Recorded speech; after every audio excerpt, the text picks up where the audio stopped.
quero saudar os irmãos na paz do Senhor Jesus, amém? Amém. Glória a Deus. Abençoar a pastora Francisca de forma Amém, Jesus. sobrenatural. Glória a Deus. Irmãos, pega a sua Bíblia e abre em 1 Coríntios, capítulo número 11.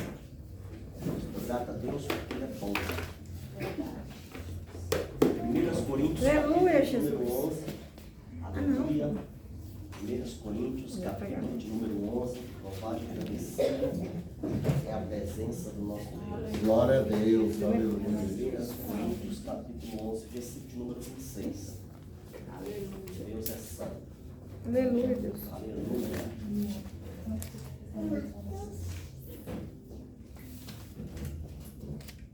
Glória a Deus e glória a Jesus. Deus diz assim: porque cada vez que vocês comem deste pão e beba deste cálice, anunciai a morte do Senhor até que Ele venha. Aleluia, Deus. Amém? Amém. Irmãos, pode se assentar. Glória a Deus. Glória a Deus. Glória a Deus. Glória a Amém, Deus. Jesus. Glória a Deus. Aleluia, Deus. É a noite da grande Santa Ceia, Glória a Deus. aonde todos nós nos preparamos para participar deste momento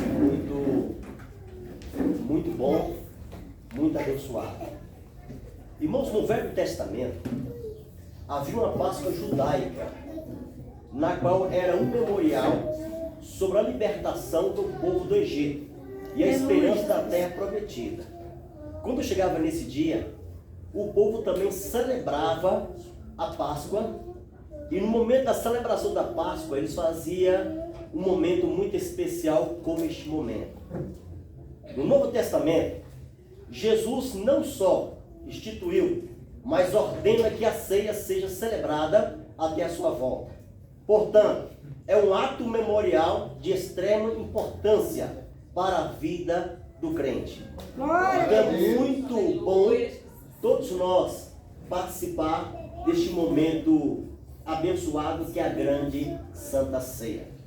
Nós Aleluia. sabemos que existem 6 motivos para eu e você participar da grande Santa Ceia. Glória a Deus. O primeiro motivo é porque nós somos obedientes à palavra de Deus. Aleluia, Amém? Jesus. Mateus capítulo 26, versículo 26 diz: enquanto comia, Jesus tomou o pão, deu graça, partiu e deu aos seus discípulos, dizendo: tomem e comam, isto é meu corpo que é partido em favor de vocês. Aleluia, Deus. Quando o Senhor nos deu essa ordenança, todos nós temos cumprido segundo aquilo que Ele nos mandou fazer. Então somos obedientes. São um dos primeiros motivos que o Senhor nos deu para a gente participar da grande Santa Ceia. Glória O segundo motivo é memória à morte de Jesus. Todas as vezes que nós participamos da grande Santa Ceia, nós lembramos um acontecimento que aconteceu mais de 2000 anos atrás. No livro de Lucas, capítulo de número 22, e versículo 19, diz assim: tomando o pão, deu graça, partiu e deu aos seus discípulos, dizendo: isto é meu corpo, dado em favor de vocês. Faça isto em memória de mim. Aleluia. Glória a Deus. Terceiro motivo, a Bíblia diz que temos que proclamar a volta de Jesus. Em 1 Coríntios capítulo 11, versículo 26, acabamos de ler agora: porque cada um de vocês, porque cada uma vez que vocês comer deste pão e beber deste cálice, anunciai a morte do Senhor até que Ele venha. Aleluia, Jesus. Glória a É Deus. necessário que a gente anuncie a morte de Cristo. É necessário que a gente anuncie a vinda de Cristo. É necessário que você anuncie também, não só a morte, mas também a ressurreição. Aleluia, Deus. Quarto motivo para a gente participar da grande Santa Ceia: porque nós somos ser em um só em Cristo. Ou seja, nós somos um corpo em um só. A Bíblia diz que quando pegamos o pão simboliza o corpo, e o pão é repartido em vários pedaços, mas porém é um só corpo no Senhor. Glória a A Deus. Bíblia revela, irmãos, que quando alguém sente alguma coisa, todo o corpo sente tristeza, angústia, solidão. A igreja sente, principalmente a liderança.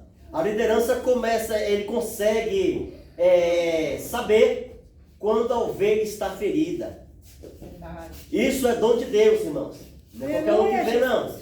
Mas quem está na direção da obra, Deus dá este dom para saber quem está bem e quem não está bem. Porque isso é um dom de Deus. Quem crê nisso? Glória a Deus. 6 motivos para eu e você participarmos dessa grande Santa Ceia. 5º motivo: perdoado pelo sangue de Jesus. No livro de Mateus, capítulo 26, versículo 28 diz: este é meu sangue da aliança, que é derramado em favor de muitos, para perdão dos vossos pecados. Glória a Deus. Quando a gente participamos da grande Santa Ceia, temos que pedir perdão a alguém que a gente magoou, liberar o perdão para participar da grande Santa Ceia. Aleluia, Deus. Irmãos, liberar perdão não quer dizer andar junto. Liberar perdão é você tirar do seu coração as mágoas, as tristezas, liberar a pessoa do mal que às vezes está no seu coração, mas o porém, que se sentir no coração que ande junto, mas sentir no coração que não dá sede de andar junto, não ande. Porque a Bíblia diz que Barnabé mais Paulo teve uma discussão fatal, a ponto dos discípulos chegar e separar a briga dos dois. A Bíblia diz que um foi para um lado e um foi para o outro, mas mesmo assim, um perdoou o outro das falhas, das fraquezas, mas continuaram fazendo a obra de Deus. Glória a Deus. Glória a Deus. Aleluia, Deus. Deus de poder. 6º motivo: agradecer ao Senhor pelo sacrifício, pela vida eterna. Aleluia. João capítulo 3, versículo de número 16. Porque Deus amou o mundo de tal maneira que deu seu único Filho unigênito, para que todo aquele que nele crê não morra, mas que tenha a vida eterna. Glória a Deus. Aleluia, Senhor. A Bíblia revela, irmãos, que esses 6 motivos, se você seguir ele direitinho, você está apto para poder participar da grande Santa Ceia. Glória a Deus. Nós sabemos, irmãos, que servir a Deus não é fácil. Jesus, quando anunciava aos discípulos a respeito dos fatos que ia acontecer, os discípulos queriam perguntar ao Senhor o que o Senhor estava falando.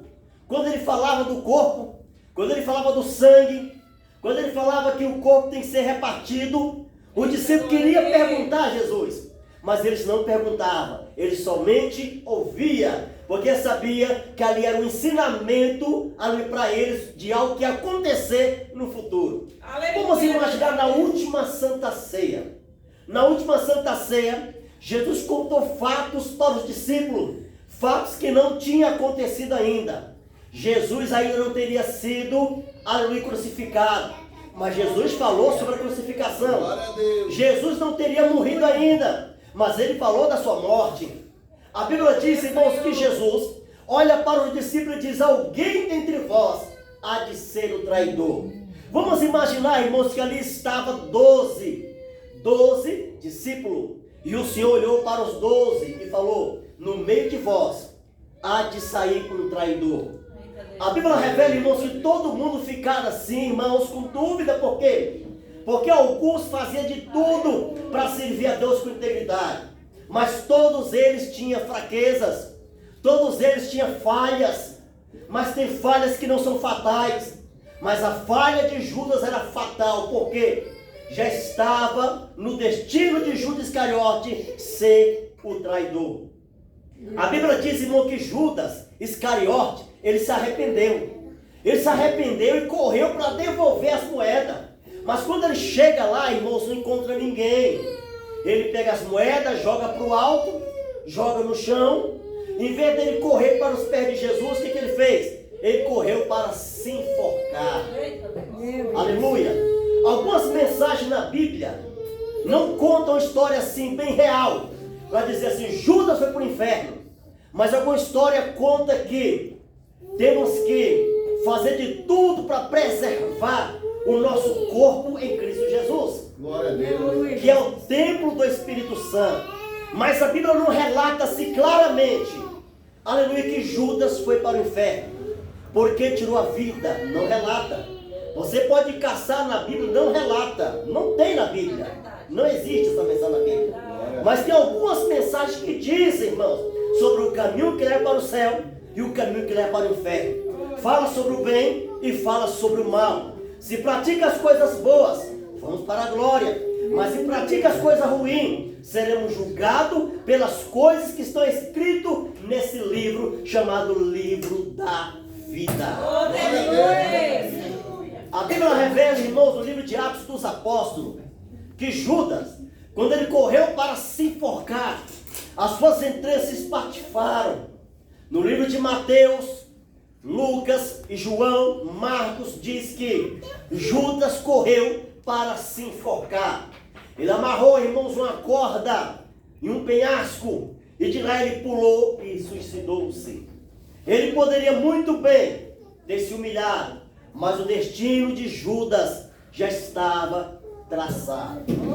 Notamos, irmãos, que quando a gente passamos por momentos difíceis, como Jesus passou, Jesus andou 3 anos e meio junto com o discípulo ensinando a respeito da salvação. Só que no meio dos 12, Judas, por ele ter estudado bastante, falar vários idiomas, a Bíblia diz que Judas tinha assim uma dúvida a respeito de Jesus.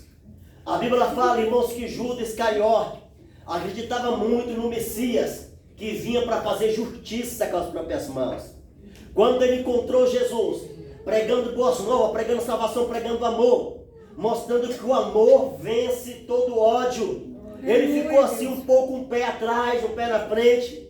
E a Bíblia diz que este Judas aqui, irmãos, que traiu Jesus, ele recebeu o Espírito Santo como os 12 também. A Bíblia diz que ele expulsava demônio também, assim como os 11 discípulos também.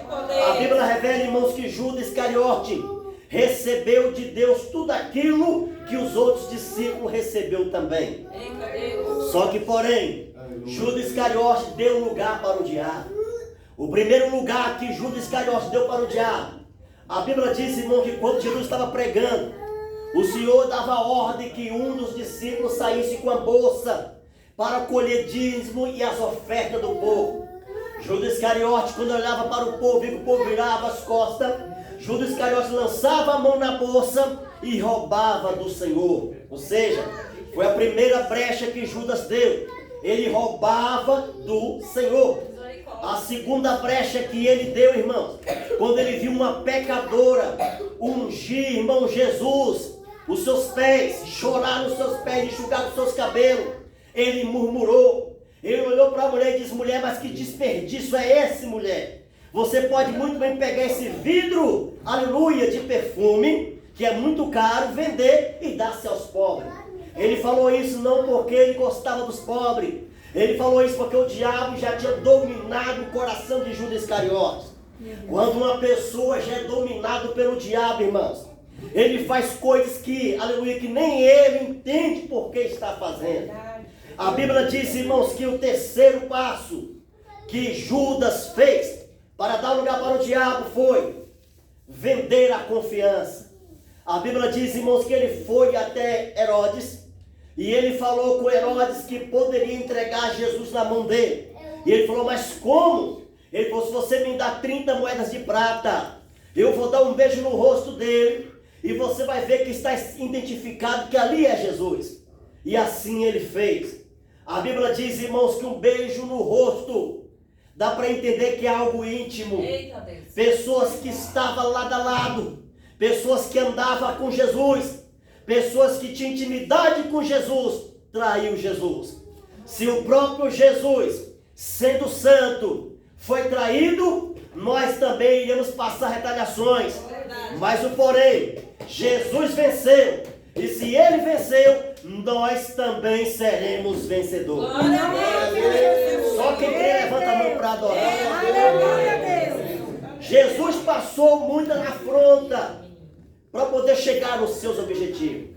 Vamos notar, irmãos, que depois do julgamento, Jesus arrastou a cruz até o Calvário. Chegando lá, ele foi crucificado. E quando ele foi crucificado, a sua matéria, irmãos, sentia dor. E nós sabemos, irmãos, que algo que nos traz dor traz sofrimento para toda a alma. A dor muitas vezes aleluia, te faz não cair, mas te faz mais forte. Quando você aprende a suportar ela. Tem pessoas que passam por uma dor tão forte na vida que parece que vai morrer. Mas quando ele passa pela dor e ele se firma os seus pés perante Deus, ele se torna mais forte perante o Senhor. Aleluia. Porque a dor passa. Jesus passou muitas dores. A ponto da sua carne falar uma palavra em aramaico dizendo: Eli, lama sabachthani. Deus meu, por que tu me desamparaste? Era um momento de dor, um momento de angústia. Mas depois ele olha para o céu de novo e diz: Senhor, que não seja a minha vontade, porque a vontade da carne era parar, mas que seja a vontade do Pai que está no céu. Aleluia. Glória a Deus. Às vezes a vontade da nossa carne é largar tudo, chutar o balde. Mas o Senhor fala para você e para nós nesta noite: não vale a pena você chutar o balde. Continua caminhando. Assim como Jesus venceu, você também será um vencedor. Jesus foi humilhado, mas valeu a pena. Aleluia. Porque através da sua humilhação, o nome de Deus foi glorificado na vida dele. Aleluia. E o Senhor manda dizer que os humilhados sempre será exaltado. Toda pessoa que leva, que maravilha, toda pessoa que leva, irmãos, o nome de Jesus, ele é criticado. Toda pessoa que leva as boas novas, não vai pensar que você vai encontrar alguém para bater no seu ombro e te elogiar, não. Vai encontrar alguém que vai te invejar. Vai encontrar alguém que às vezes quer ser como você, mas não tem capacidade e quer destruir o ministério que está sobre a tua vida. Mas a Bíblia diz: 1000 cairão ao teu lado, 10.000 à tua direita, mas nós não seremos atingidos. Pode até tentar, mas levanta para cair. Em nome de Jesus. Porque maior o que está do nosso lado do que o que está lá fora. Crê nisso aí. Aleluia a Deus. O mais importante, irmãos, que Jesus venceu. E nesses 6 motivos que nós temos para participar dessa grande Santa Ceia, agarre com as 2 mãos e não permita que o inimigo venha arrancar, aleluia, a bênção que está sobre a tua vida. Não permita. Seja a boca de Deus na terra. Por mais que você chega nos lugares e o povo não te dá nada, é aí que o Senhor pega na mão e diz: vou exaltar para mostrar para o povo que quem manda sou eu. Esse é o nosso Deus que nós Aleluia, servimos. Jesus. O Deus que morreu numa sexta-feira, mas na madrugada de domingo ele ressuscitou, trazendo paz, trazendo esperança. Aleluia. E hoje estamos aqui nessa grande Santa Ceia, no memorial, lembrando da morte e da sua ressurreição. E o Senhor manda eu e você, quando participar, lembrar dos acontecimentos. Então fica na brecha, fica de pé na presença do Senhor. Nós iremos orar e pedir ao Senhor para que o Senhor possa consagrar este pão e este cálice em nome do Senhor Jesus.